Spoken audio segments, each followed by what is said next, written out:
গাজায় যুদ্ধবিরতি কার্যকরের পর থেকে এখন পর্যন্ত প্রায় অর্ধশতবার চুক্তি লঙ্ঘন করেছে ইসরায়েল। এসব লঙ্ঘনের মধ্যে প্রাণহানি, গ্রেপ্তার, বোমা ও ড্রোন হামলার মতো ঘটনা রয়েছে।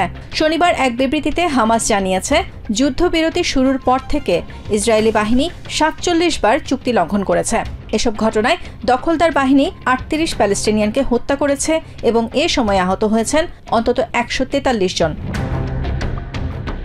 অন্যদিকে হামাসের বিরুদ্ধে জিম্মিদের মরদেহ ফিরিয়ে দেওয়ার চুক্তি লঙ্ঘনের অভিযোগ করেছে তেল আবিব। তবে এ অভিযোগ অস্বীকার করেছে হামাস।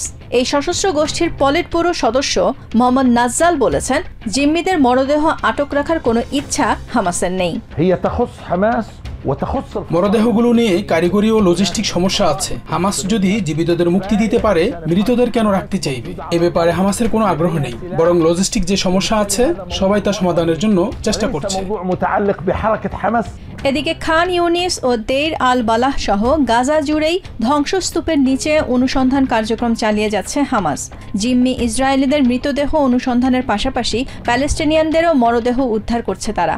ইসরায়েলি হামলায় ধ্বংসস্তূপের নিচে নিহত জিম্মিদের মরদেহ চাপা পড়ায় জিম্মি হস্তান্তরে আরও সময় লাগতে পারে বলে মধ্যস্থতাকারীদের জানিয়েছে Hamas. Nahid Sihan, TVN 24 news desk.